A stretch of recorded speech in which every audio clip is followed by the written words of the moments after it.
privilegio me concede la vida de poder estar con Ángeles González Gamio, que lleva, entre otras cosas, 34 años ininterrumpidos publicando en el periódico La Jornada, que tiene otros tantos años como cronista. Tiene 14 libros, 3 hijos y 7 nietos. ¡Qué barbaridad! ¿Qué es esto? Un privilegio encontrarte y que nos recibas en este hermoso recinto que es tu casa. Gracias, Ángeles.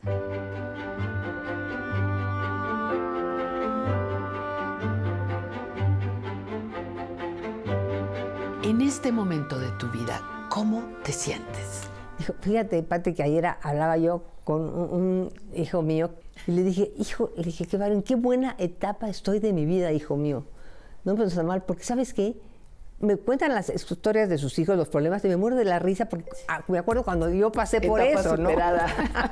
¿No? Me siento, de veras, yo creo que para mí, siento que esta es la mejor etapa de mi vida, Pati, ¿lo vas a creer?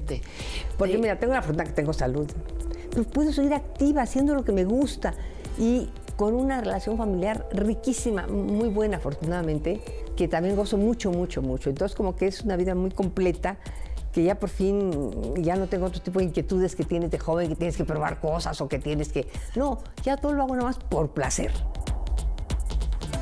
Pensando y saltando, sé que la trayectoria es larga, pero podríamos saltar, por ejemplo, a los 14 libros que tienes. La ciudad es protagonista, pero también personajes de la historia, pero también la mujer. Sí. Cuéntame de esos 14 libros. El primero fue la biografía de Manuel Gamio. ¿Quién es Manuel Gamio? Manuel Gamio se considera el padre de la antropología en México. Fue un hombre de verdad extraordinario.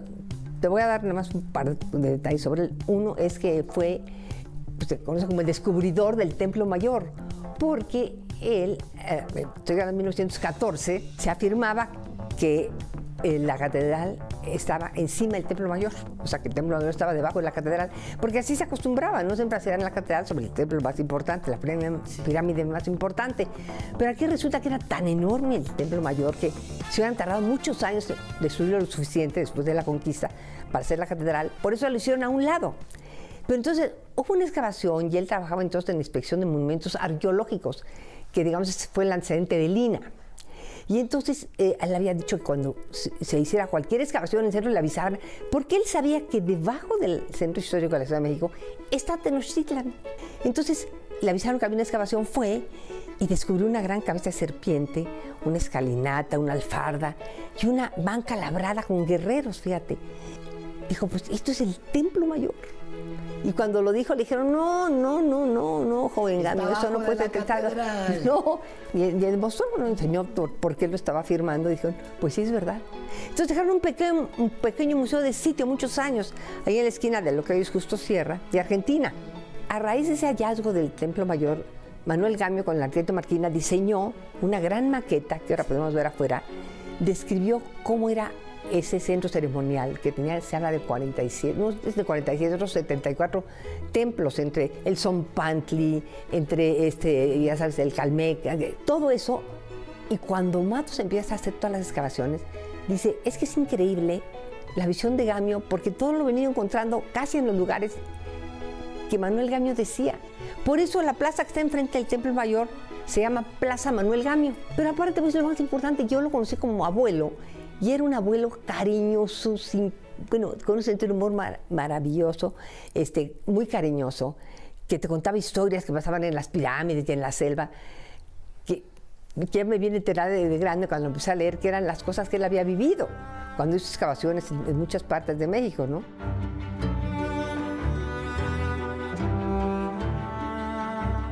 ¿Cuándo decides que la ciudad es tu motivo de hacer?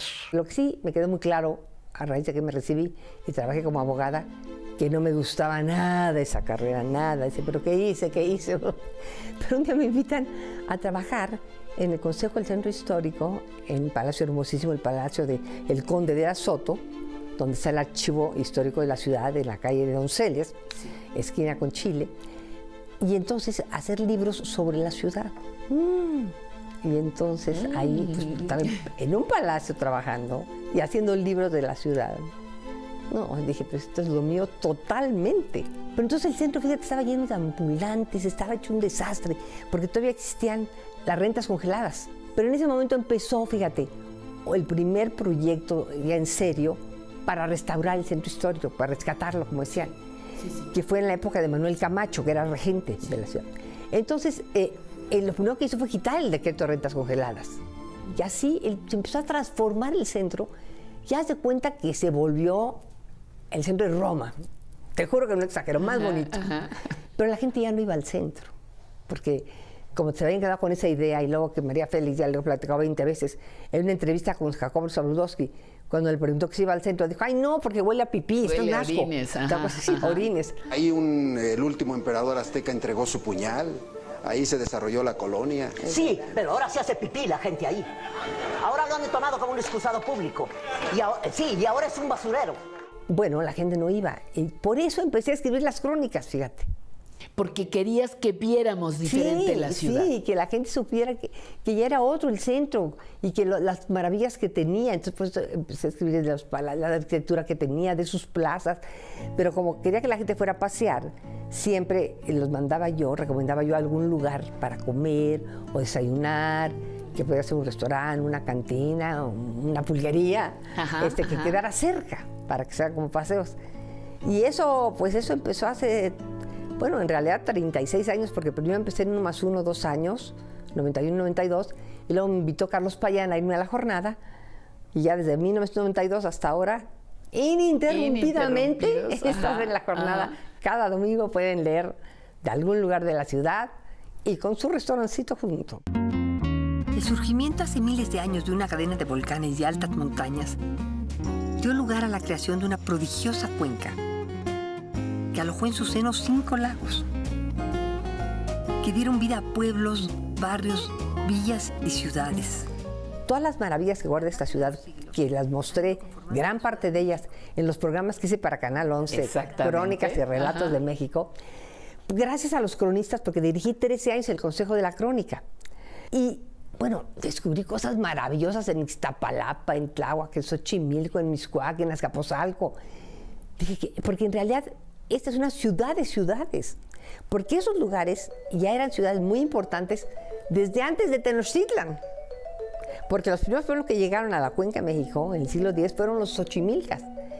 Entonces eran ciudades, y lo que es fascinante es que ahora son alcaldías, pero siguen guardando muchas tradiciones y muchas cosas de esa herencia desde la época prehispánica. Y sus habitantes, los que llevan en muchas generaciones, están muy orgullosos de su lugar y tienen tradiciones de arquitectura y muchas cosas extraordinarias. Como mujeres adultas mayores, que es el tema de nuestro programa, ¿hay mujeres que te hayan inspirado como adultas mayores? Bueno, sí, cómo no. Te voy a decir que me inspiró muchísimo. Sí. Benita Galeana.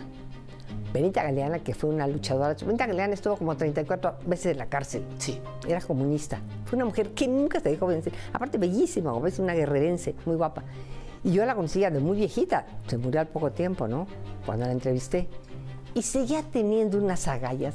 Y te contaban las anécdotas de las que vivía cuando eran comunistas, ¿no? Porque estaba prohibido el Partido Comunista. Entonces eran muy perseguidos, por eso estuvo tantas veces en la cárcel. Y era aguerrida. Y parece que aparte era una gran oradora y entonces arengaba a la gente y levantaba las masas, como dicen. Y me contaba sus aventuras, como decía que empezaron a agarrar mala fama porque dicen que inventaban la comida corrida, porque no tenían dinero, obviamente, ¿no? Eran clandestinos. Y que iban a las fonditas del centro, pedían de comer y de repente alguien hacía una señal y se iban todos corriendo y dejaban la comida sin pagar.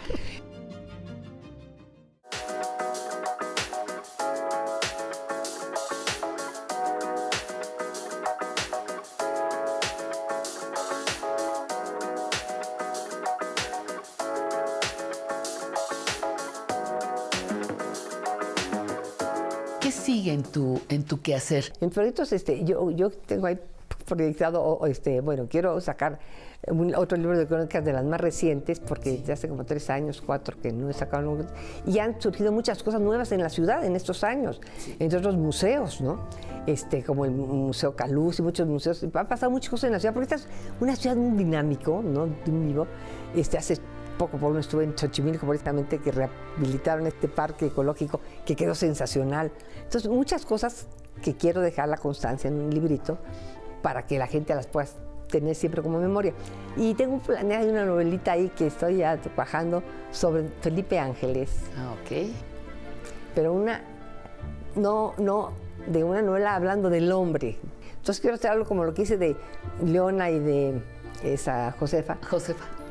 De hablar de la parte personal de él, irme a su tiempo y como que lo conocí, porque siento como que lo conocí. Entonces, bueno, son proyectos, ¿no? Y seguir dando mis conferencias para el Seminario de Cultura, por eso me encanta viajar a todos lados a dar mis conferencias y pues seguir con mis crónicas, que eso es un trabajo porque tengo que estar cada semana yendo a ver algún museo nuevo, ir a conocer un lugar nuevo, algo que ya arreglaron, algo para escribir y un lugar nuevo para... Pero eso te mantiene activa. Ah, sí. Pero sí, eso te mantiene sí, viva. Sí, es una pasión. Ay, sí, para mí es una pasión.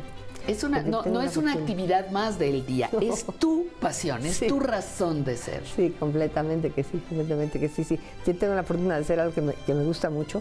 Y mira, como decía una consuegra mía, muy simpática, es que mira, cuando se te acaban los pendientes, te empiezas a morir. Entonces, que no se les acaben los pendientes. Entonces, por favor, aunque tengan 90 años, síganse inventando pendientes. Si no han hecho la acuarela, es muy bonita. Ahorita una amiga mía de 84 años acaba de descubrir la acuarela y está feliz haciendo unas acuarelas preciosas. Entonces, hay muchas cosas que podemos hacer, pero no que no se acaben los pendientes.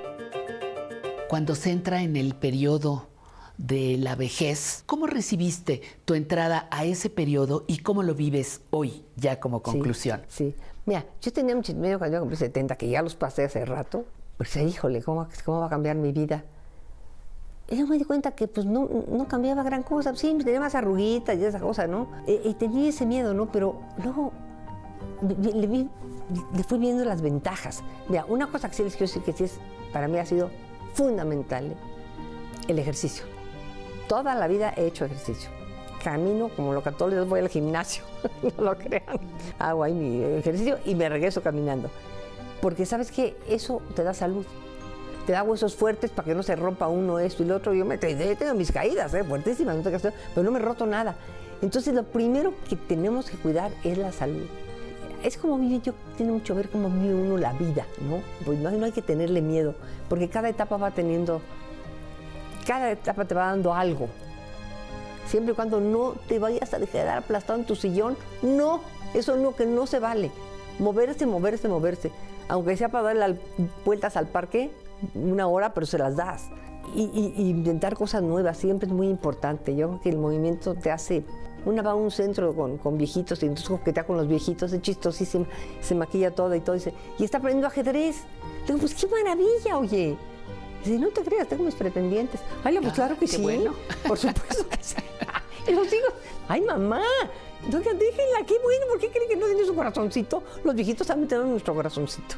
Claro que sí. Entonces, sí, la verdad que para mí fue como que ya pasé ese de los 70, lo brinqué, dije, ya, qué suerte ya.